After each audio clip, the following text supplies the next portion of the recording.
It was a cool autumn evening when Sarah and her boyfriend Tom pulled up to the old Victorian house they had rented on Airbnb. The house stood on the outskirts of a small town in New England, surrounded by dense woods. It was a perfect getaway from their hectic city life. The house was everything they had hoped for. It was charming with its antique furniture, creaky wooden floors, and a large stone fireplace. The host, Mrs. Hawthorne, had left a note welcoming them and providing an emergency phone number. The note also mentioned that the house had been in her family for generations and was rumored to be haunted, but Sarah and Tom dismissed it as a playful attempt to add some local color to their stay. After unpacking, they settled in for the night.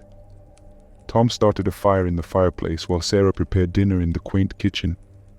As they ate, they noticed how quiet the house was. The only sounds were the crackling of the fire and the occasional creak from the old wooden beams. The first night passed uneventfully, but things began to feel different the following day. As they explored the house, Sarah discovered a small, hidden door in the back of the closet in the master bedroom. Curious, she called Tom, and together they pried it open. Behind the door was a narrow, winding staircase leading down into darkness. "Should we go down?" Tom asked, his voice tinged with excitement and a hint of apprehension. "Why not?" Sarah replied, grabbing a flashlight from their luggage. The staircase led to a small, musty basement. The air was thick with dust and the smell of mildew. In the dim light of the flashlight, they saw old trunks and crates covered with cobwebs. Sarah opened one of the trunks and found old photographs, letters, and a leather-bound journal. The photographs were of a stern-looking family from the early 1900s, and the letters spoke of strange occurrences and unexplained disappearances. The journal belonged to Abigail Hawthorne, who wrote about hearing whispers and seeing shadowy figures.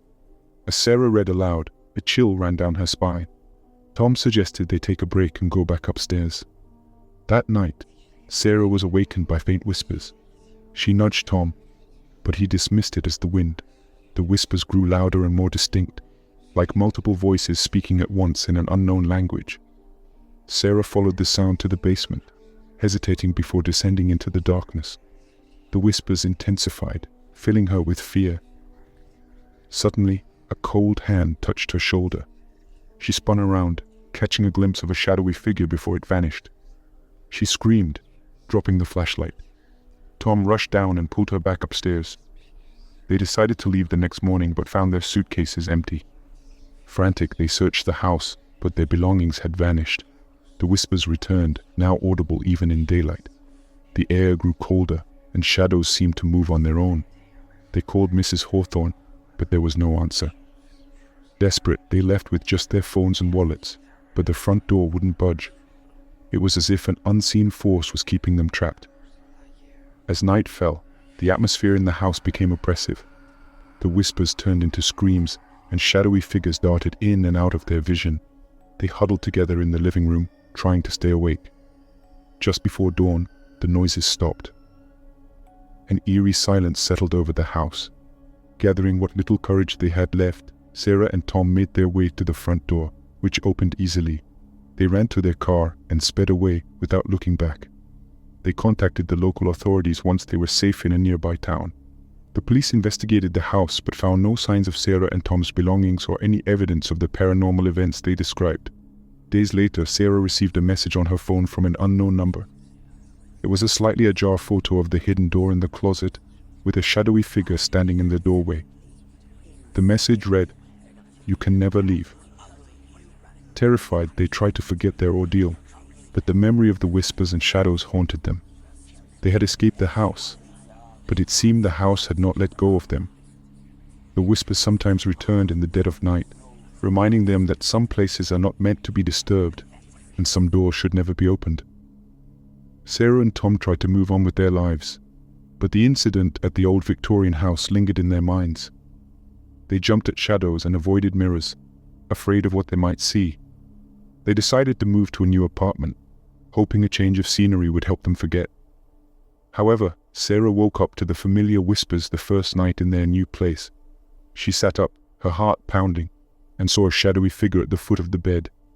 She shook Tom awake, but the figure was gone by the time he looked.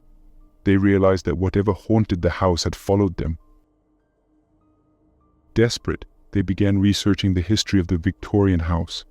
They discovered that Abigail Hawthorne was not just any woman. She was rumored to be a practitioner of dark arts, accused of witchcraft by the townsfolk.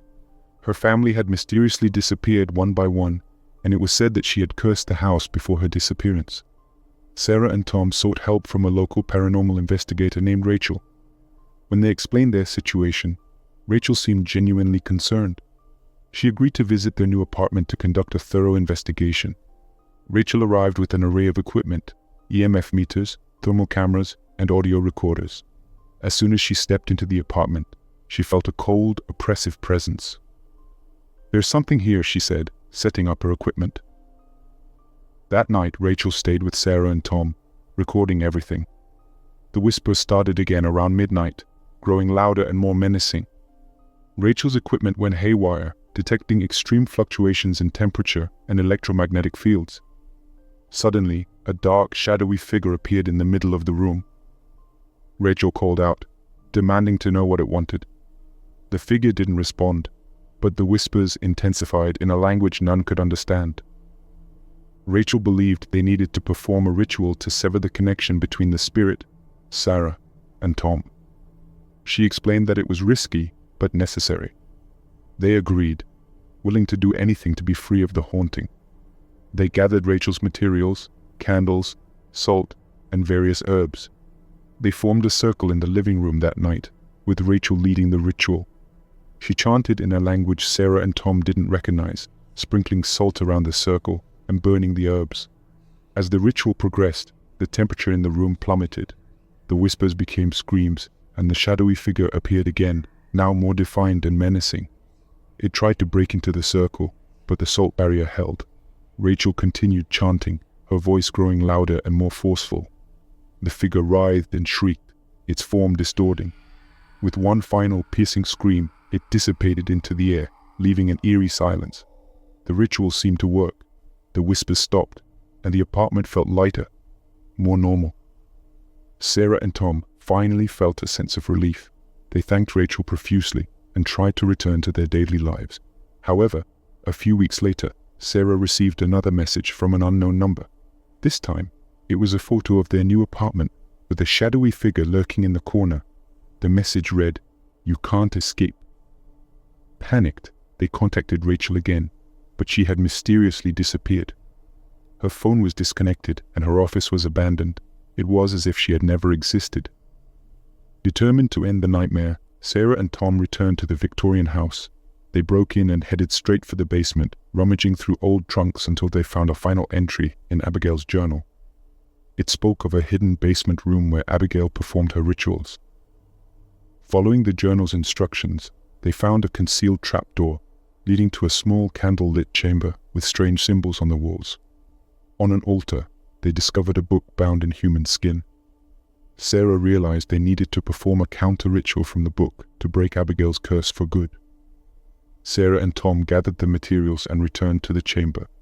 Following the book's instructions, they lit candles and drew protective symbols. As they chanted, the temperature dropped and the oppressive presence returned. The shadowy figure appeared, more menacing than ever, but the symbols held it at bay. Their voices strengthened as they continued the ritual, and the figure shrieked, distorting violently before exploding into a dissipating cloud of darkness. The oppressive presence lifted, and the temperature returned to normal. Exhausted but relieved, they left the house, feeling an overwhelming sense of peace. The curse was broken. They moved back to the city, determined to start anew. Though the memories of the Victorian house faded, they never forgot the lesson. Some doors should never be opened, and some secrets are better left buried.